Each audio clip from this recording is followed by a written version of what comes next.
Hola, ¿cómo estás? Que Dios te bendiga. Bueno, te mando un abrazo enorme donde quiera que estés, acá a la distancia y bendecirte. Espero que en esta Pascua estés disfrutando del Señor, de su presencia, y donde quiera que estés puedas recibir la bendición de Dios y la palabra que hoy quiero compartirte. Si tenés Biblia a mano, te pido que vayas al Evangelio de Juan. Quiero compartirte un solo versículo y luego nos vamos a adentrar en el mensaje. Juan capítulo 20, versículo 19. ¿Lo tenés ahí? Juan 20, versículo 19. Dice así: Cuando llegó la noche de aquel mismo día, el primero de la semana, o sea, domingo, estando las puertas cerradas en el lugar donde los discípulos estaban reunidos por miedo de los judíos, vino Jesús y puesto en medio les dijo: paz a vosotros.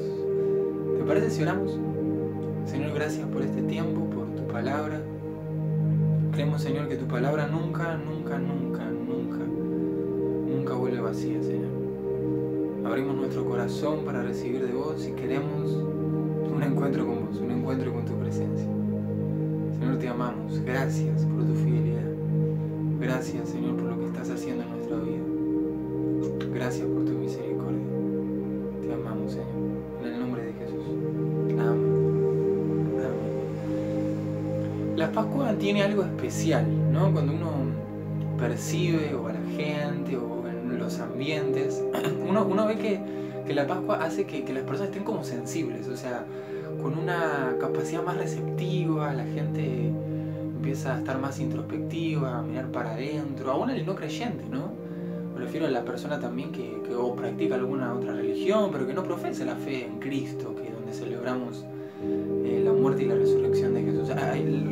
Es una realidad que la gente que aún es atea o que es agnóstica, como que percibe, ¿no? Está como más sensible, está más abierta a escuchar una palabra. También pasa esto en Navidad, ¿no? Como que las personas se ponen como más receptivas, más dóciles, más enseñables y como que prestan más atención a que si fuera otra fecha. Por eso la Pascua tiene algo muy especial, algo que claramente es muy espiritual. Y lo lindo en la palabra de Dios, que de cada día de la Semana Santa, tanto jueves, viernes, sábado y aún domingo, podemos recibir palabra del Señor. El jueves hemos recibido una película maravillosa, el viernes ha predicado Jorge, nos ha compartido una palabra y el día de mañana va a estar predicando el pastor también. O sea, cada día uno puede recibir una palabra, y si uno mira los días en la Biblia, cuando uno ve en la Semana Santa, uno puede ver que para cada día de la Semana Santa uno encuentra una historia, un relato bíblico. Por ejemplo, en el jueves uno encuentra el relato de Jesús en el Getsemaní. El jueves es el día que él lo van a apresar. Y uno encuentra una riqueza espiritual, un sentido en ese jueves. Uno encuentra tanta profundidad espiritual, práctica, porque uno encuentra a Jesús en un momento difícil para él, donde le llega a decir al Padre: Padre, pasa de mí esta copa. Hay tanta riqueza espiritual en ese momento, cuando Jesús está con esa lucha, dice: pasa de mí esta copa, pero no sea mi voluntad, Señor, sino la tuya. Y hay tanta riqueza espiritual en las palabras de Jesús hacia Pedro cuando le dice: yo he rogado para que tu fe no falte. ¡Wow! ¿Cuántas cosas podríamos sacar de ese jueves? Pero el viernes, ¿qué me decís del viernes? El viernes es la muerte y la crucifixión del Señor. El Cordero de Dios, el que fue profetizado en Isaías 53. Muriendo por nuestros pecados. El justo por los injustos. Todo el Antiguo Testamento hablando de esa obra expiatoria de Cristo. ¡Wow! Si hay un día relevante es el viernes. El viernes tiene tanta riqueza espiritual para nosotros. La conversación de Jesús con los ladrones es un viernes. La conversación de Jesús con María y con Juan, cuando le dice: Juan, he aquí tu madre. María, madre, he aquí tu hijo. Hay tanta riqueza espiritual, tanto para sacar. ¿Y qué me dice el domingo? El domingo es la base de nuestra fe. El domingo es el domingo de resurrección, el domingo de vida, el domingo de vida eterna, el domingo donde Jesús venció la muerte, venció el pecado, donde Jesús derrotó al diablo, a Satanás y a todos sus demonios. El domingo es la base de nuestra fe, porque Si Cristo no resucitó, dice Pablo, vana es nuestra fe. Vana es nuestra fe. Por eso tanto podríamos sacar del domingo. Pero del sábado, ¿qué podríamos sacar? Porque del sábado no hay relato bíblico. En el sábado no hay ningún ángel que aparezca. Si usted mira los evangelios, en el sábado no encontramos ningún milagro. No encontramos ninguna voz celestial, no encontramos ninguna obra sobrenatural. El sábado como que parece estar totalmente sin sentido, como que queda colgado, como que queda de más, como que parece un tiempo perdido. El jueves es glorioso, el viernes profundo, el domingo es sublime, pero el sábado quedó ahí en el medio. El sábado parece hasta como de relleno. Y yo me preguntaba, ¿por qué Jesús no resucitó el sábado? ¿Por qué esperar hasta el domingo? ¿Por qué ese día ahí en el medio? Ese día donde parece no haber nada, donde parece un día más, un día sin sentido. Y cuando pensaba en esto, decía, los discípulos, imaginen los discípulos, piense conmigo, los discípulos que estaban angustiados, aquellos discípulos que habían dejado todo para seguir al Señor. Piensa en Pedro, que dejó su barca y dejó todo su trabajo como pescador. Piensen en Mateo, que era recaudador de impuestos, que tenía toda su economía asegurada. Piensen en los discípulos que le siguieron, que vieron el poder de Dios, que vieron milagros, que experimentaron la sobrenaturalidad de Dios. Piensen en ellos, ¿cómo estarían? ¡Wow! Totalmente angustiados, lo encontramos en el texto. Con sentimientos de miedo, desesperanzados. Su Salvador había muerto en la cruz, confundidos porque no terminaban de entender. Si bien Jesús les había dicho que iba a morir, pero ellos no comprendían. Ellos se sentían con soledad, se sentían frustrados. Mi pregunta es, ¿por qué el Señor espera hasta el domingo para resucitar? Piensa en Pedro, con la culpa de haberle negado a Jesús 3 veces. ¿No hubiera querido Pedro? Pienso, esa charla que luego tuvo cuando Jesús resucitó. ¿Se acuerda cuando le preparó Jesús el desayuno, que le dijo a Pedro, Pedro, ¿me amas? Y tiene esa conversación tan íntima, tan hermosa, donde lo restaura. Pedro, imagine Pedro, ¿no hubiera querido tener antes esa charla con Jesús? ¿Por qué Jesús no resucita un sábado? ¿Qué hay en el sábado? ¿Qué significa el sábado para nosotros? Yo creo que los sábados tipifica o identifica esos procesos o esos tiempos donde no escuchamos la voz de Dios. Esos tiempos, momentos de sinsentido. Esos momentos donde la agonía o la angustia o el proceso o la situación no parece tener un final. Son esos momentos donde uno siente que está perdiendo tiempo, extendiendo un estado de angustia o de tristeza o de dolor o de culpa o de tristeza, y donde parece que Dios no obra, donde parece que Dios no se mete en la situación, donde parece que Dios de alguna manera está permitiendo que ese tiempo pase. El sábado son aquellos momentos sin sentido para nosotros, donde no vemos la promesa de Dios en nuestra vida, donde no vemos el milagro de Dios, la resurrección, donde no vemos esperanza, donde no vemos el porqué y el famoso ¿para qué, Señor? Pregúntele a una persona que está enferma, una persona que por tiempo está pidiendo a Dios la sanidad. Él siente que está en una cama y que Dios no le escucha, siente eso. Para esa persona está viviendo un sábado, un tiempo donde no ve la promesa de Dios, donde no ve la sanidad de Dios, donde siente que, Señor, ¿para qué estos días? ¿Para qué estos días en el hospital? ¿Por qué no me sanás, Señor, si vos tenés el poder? Si vos sos el soberano. ¿Por qué no lo haces antes? ¿Por qué esperar? ¿Por qué el sábado? Pregúntele a alguien que está sanando su corazón en las emociones, que ha vivido una herida, un resultado de un rechazo, de una traición, un momento de dolor. Si fuera él o ella, quisieran sanarlo en el mismo día. Quisieran que el corazón no tuviera más recuerdos de dolor negativos por ese maltrato, por ese bullying, por ese abuso. Y quieren que eso esté sano, pero parece que el tiempo se extiende, parece que la sanidad no es en un momento, parece que para algunos es un proceso, que para antes que venga el domingo tiene que sí o sí haber un sábado de silencio, de espera, de dolor, de no entender. Pregúntale a una persona que ha fallado, que está con culpa, que sabe que tomó malas decisiones y se arrepiente de corazón, pero no puede hacer suyo el perdón de Dios. Quiere volver a levantarse, quiere volver a tomar decisiones buenas, pero se siente estancado, siente que está en un tiempo de sin sentido y espera el milagro de Dios. Espera que Dios resucite esas cosas, que Dios obre, pero siente que no pasa. Pregúntele a una persona que está orando por sus hijos, por su matrimonio, y podría seguir, que no ve la respuesta de Dios y que por noches, largas noches, intercede, ora, clama, pide al Señor: Señor, te pido por mis hijos, Señor, te pido por mi matrimonio, Señor, te pido por ellos, Señor, te ruego. Aquellos que están anhelando sueños en su corazón, proyectos de familia, de emprendimiento, y ven que no lo logran, que no acontecen, y uno dice: Señor, ¿cuánto falta para el domingo? ¿Por qué todo este tiempo? ¿Era necesario?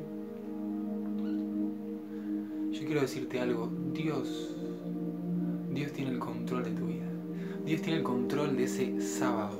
Dios tiene el control de ese proceso donde vos no escuchás su voz y donde vos no sentís que tenga sentido. Quiero decirte que Dios no se le escapó nada. Que en la agenda de Dios ese sábado estaba escrito. Es más, David dice: todos mis días estaban escritos en tu libro.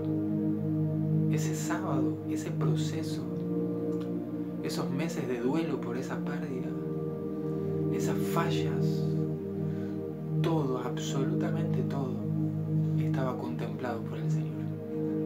Había gracia y misericordia para cada uno de esos días, dolorosos, difíciles, sin aparente sentido. Quiero decirte que Dios está en control. Quiero decirte que Dios está a favor de tu vida. Quiero decirte que Dios está en el trono. Quiero decirte que Él te sostiene con su mano. Quiero decirte que Él está en ese sábado. Él está. Pero también te preguntarás: bueno, Pablo, genial que esté. Genial que esté en el trono, pero acá estoy yo. Acá estoy yo solo, peleando porque mi familia crea en el Señor. El que lo pasa, el que lo vive difícil soy yo. Dios está en el trono, pero acá en la tierra estoy yo. Está bien, Dios es el proveedor, eso es una realidad. Pero el que tiene que ponerla el hombro soy yo para traer la comida.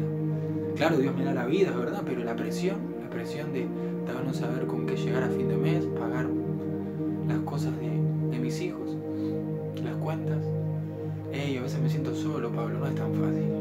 No es tan fácil, Pablo, porque a veces sanar una herida implica tantas lágrimas. Si te contara, me podrías decir. Si te contara lo que viví, lo que sufrí, si te contara las veces que lo intenté, la sensación de fracaso, de derrota, de dolor. Está bien, Dios está en control, todo lo que quieras, Pablo, pero ¿sabes qué? Me cuesta, me duele, me siento solo, porque acá lo sufro yo, acá lo vivo yo, acá el que llora soy yo, acá el que le duele es a mí. Y es una gran verdad eso, porque lo que más nos duele en el proceso, en esos sábados, en esos días sin sentido, en esos días de espera hasta el milagro, no es solo la espera, lo que nos duele es sentirnos solos. La soledad, cuando no es buscada ni deseada, es dolorosa. Esa soledad que hace que uno esté en la cama pensando: ¿será que me equivoqué? ¿Será que Dios escucha mis oraciones? Esos momentos donde no te dormís y estás toda la noche y pensás y decís: ¿será que Dios me escucha? Y esos momentos donde tal vez vas al baño porque no querés que nadie te vea y llorás. Lo que más nos duele en el proceso tal vez no es tanto la espera, es la soledad que uno experimenta. ¿Qué hago cuando me siento solo? ¿Qué hago cuando mi vida se encuentra en ese tiempo de espera y no sé cómo resolverlo? Lo que más me duele es esa soledad. Lo primero que necesitas hacer es naturalizar el sentimiento, naturalizar la emoción. ¿Sabes? Dice la Biblia ahí en el versículo 19 que Jesús le dice y se les aparece, le dice Shalom. ¿Qué significa la palabra Shalom? Paz. Por eso se traduce paz, pero en el original es Shalom. La palabra Shalom significa plenitud. plenitud en diferentes áreas, pero una de las áreas que define es en el área de las emociones. Jesús les tiene que decir paz, porque ellos no tenían paz. No tenían plenitud en sus emociones. Es más, ellos se sentían solos. Aquel Jesús al cual recurrían siempre, aun cuando la tormenta acontecía o cuando no podían sanar a alguien, a ese Jesús que pueden ir siempre, ese Jesús ahora no está visiblemente para ellos. No está ahí para hacer el milagro. Se sienten solos, se sienten abandonados, se sienten que no pueden. Esos discípulos que se comían el mundo, ese Pedro que caminaba sobre las aguas, ese Juan que era capaz de decir, Señor, oramos para que fuego del cielo caiga, esos discípulos se sintieron solos. No solamente los discípulos, ¿sabes? Sino también David. Ese David que venció a Goliat, ese David que mataba leones, osos, ese David que se comía el mundo. Ese David llega a decir, escucha, mírame, le dice al Señor, y ten misericordia de mí, porque estoy solo y afligido. Salmo 25, versículos 16 y 17. David, sintiéndose solo, el rey, sintiéndose solo. Te podría contar de Job, un hombre que lo tenía todo, que el cual Dios dice, un hombre justo, íntegro, intachable como no hay en la tierra. Él llega a decir, mi rostro está inflamado con el lloro. Disputadores son mis amigos, mas ante Dios derramaré mis lágrimas. Job capítulo 16, versículos 16 y 20. Los amigos de Job, cuando él pierde sus hijos, en vez de alentarlo y ayudarlo, lo condenan. Él se sentía solo, por el dolor, pero también por la incomprensión de aquellos que estaban al lado. Pablo se sintió solo. Pablo dice en 2 Timoteo 4:16, en mi primera defensa nadie estuvo a mi lado. Y escuchen, sino que todos me abandonaron. Que no se les tenga en cuenta. Pablo, el gran apóstol, el que cuando lo apedreaban volvió a entrar a ese lugar a predicar, el hombre que vio a Jesús, que fue llevado al tercer cielo, ese hombre también experimentó soledad. Tiempo me faltaría por hablar de Elías, un hombre que hizo descender fuego del cielo y que luego cae en un sentimiento de soledad y tristeza y le llega a decir al Señor, Señor, solo yo he quedado, soledad. Y si le digo que Jesús también sintió soledad, Mateo 27:47 dice Jesús, dice el Señor, Dios mío, ¿por qué me has abandonado? Aún Jesús sintió soledad. Quiero decirle algo, a veces se siente solo resolviendo cosas en su vida, resolviendo dudas, resolviendo circunstancias, resolviendo decisiones, situaciones. Tranquilo, este libro, la palabra de Dios, son hombres y mujeres con errores y debilidades, con logros y fracasos, que muchas veces se sintieron solos, pero los cuales Dios siempre estuvo con ellos. Es natural a veces sentir soledad, claro. No hay que hacer de la soledad nuestra habitación, nuestra casa, no es el lugar a donde tenemos que quedarnos. Pero la soledad a veces en diferentes momentos es normal. Naturalice ese sentimiento. No lo magnifique, no entre en crisis. Muchos hombres y mujeres han pasado por ese sentimiento. ¿Y sabe qué hacer? ¿Sabe qué necesita hacer cuando usted se siente así? Segundo consejo que le doy. Identifique cuál es su miedo. ¿Me sigue? Identifique a qué le teme. Juan 20, el versículo 19, el que leímos, dice así: estaban reunidos por miedo a los judíos. Los discípulos estaban ahí porque tenían miedo a los judíos. La pregunta es ¿por qué le tendrían miedo a los judíos? Bueno, el que sabe Biblia me diría, y Pablo obviamente, porque lo crucificaron a Jesús y le pidieron a Pilato que lo crucificara. Claro, es una realidad. Y obviamente matarían a sus seguidores. Es cierto eso. Pero ¿cuál es el miedo detrás? No era solo el miedo a los judíos. Era el miedo a la muerte. O sea, le tenían miedo a los judíos porque tenían miedo a morir. ¿Me explica lo que voy? A veces detrás de un miedo hay un miedo más interno. Se lo bajo más práctico. A veces uno, como padre, puede tener el miedo de que sus hijos todavía no conozcan del Señor y vaya a saber dónde estén y qué decisiones estén tomando. Pero a veces no solamente uno tiene miedo a eso. A veces uno tiene miedo a otras cosas. ¿Y sabe qué? Tienen miedo, por ejemplo, a no haber sido un buen padre, a no haber sido una buena madre, a tal vez mirarse al espejo y darse cuenta que tal vez no fue el que esperaba. ¿Me explica lo que voy? A veces hay miedos más internos. Y no es para juzgarnos, pero sí para ver a qué le estamos teniendo miedo. A veces el miedo no es simplemente a no lograr algo, un sueño que uno tiene en el corazón. El miedo que uno tiene es que tal vez otros lo lograron y si uno no lo logra, se siente menos. El miedo es a sentirse menos. El miedo es a verse menos. No solamente a no lograr algo, es a sentirse menos.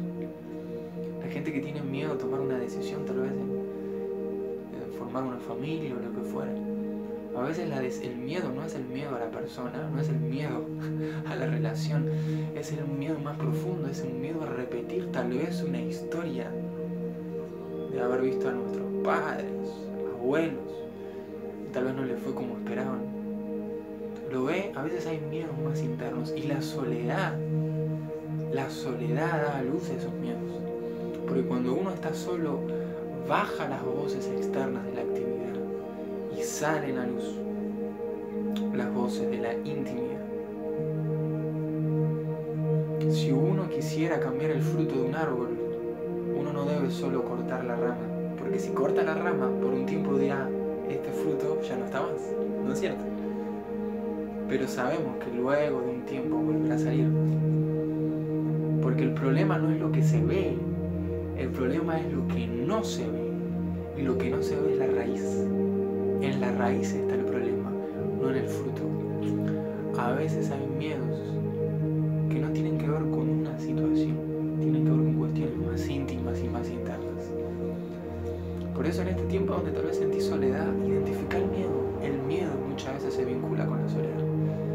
Y que en este tiempo donde a veces te sentís solo, o en esos momentos donde te sentís solo, en angustia, en esos procesos donde no estás pudiendo escuchar la voz de Dios, no estás pudiendo resolver las situaciones que quieras resolver, examínate para adentro, mira para adentro, ¿a qué le tengo miedo? Porque el miedo detiene, el miedo paraliza, el miedo limita. Pero el perfecto amor de Dios, dice la Biblia, echa fuera todo temor. Cuando venga ese miedo, cuando lo identifiques, deja que el amor de Dios te limpie, deja que el amor de Dios te transforme. Y el último consejo que te doy cuando te sientas en momentos así de soledad, de sábado, de proceso, de no ver el cumplimiento de la promesa de Dios, de no ver sentido a lo que Dios está haciendo, de ver que se está perdiendo tiempo para uno, sabe que Dios va a llegar justo a tiempo. Dios va a llegar justo a tiempo. Me imagino a los discípulos ahí en la casa. Jesús agarra y se aparece. Y yo me pregunto por qué Jesús no tocó la puerta. Y uno me dirá, bueno, porque estaba cerrada la puerta, Pablo, y tal vez los discípulos tenían miedo. Y claramente tenían miedo. Pero me imagino un poco más. Imagínense que Jesús tocaba la puerta. ¿Los discípulos lo hubieran abierto? Yo me imagino que si tocaba la puerta y si alguno respondía, no sé, trato de pensar, imaginar, no está en la Biblia, pero imagino que sería Pedro el que contestara, ¿no? Siempre él tan respondón. Y me imagino qué conversación tendría, ¿no? Me imagino a Jesús diciéndole, tocando la puerta. Y Pedro respondiendo, ¿quién es? Y Jesús diciéndole, yo soy. ¿Quién? Soy yo, Jesús. Imagino a Pedro no creyéndole, ¿no? Porque las mujeres, cuando le fueron a decir a los apóstoles que Jesús había resucitado, no le creyeron. No le creyeron. Así que entiendo que Jesús tenía que hacer algo así, muy, muy fuerte, muy sobrenatural. Tenía que meterse, literalmente meterse en esa habitación, literalmente meterse en medio del miedo que tenían, literalmente entrar sin pedir permiso.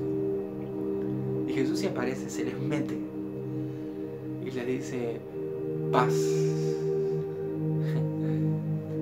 Paz a ustedes. Y me imagino a los discípulos cuando Jesús se aparece ahí. el gozo, la alegría de ver al Señor en sus vidas otra vez. Porque ¿saben algo? Dios siempre, siempre llega en el momento exacto, en el momento oportuno. Quiero decirte algo en el nombre del Señor. Jesús va a llegar en el momento exacto y el momento oportuno en tu vida. Jesús te va a levantar de ese dolor, de esa pérdida, de ese duelo. Jesús va a sanar tu corazón, va a levantar tu vida. Jesús te va a levantar de esa mala decisión, de ese pecado, de ese tiempo que vos sentiste que perdiste. Jesús te lo va a restituir.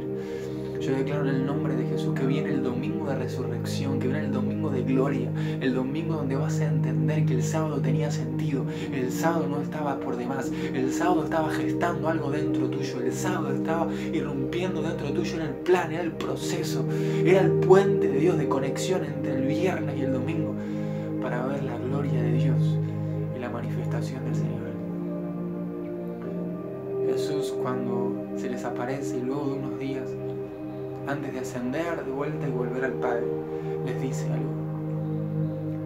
He aquí, yo estoy todos los días. He aquí, yo estoy con ustedes todos los días, hasta el fin del mundo. Esa palabra es para vos. Él está todos los días.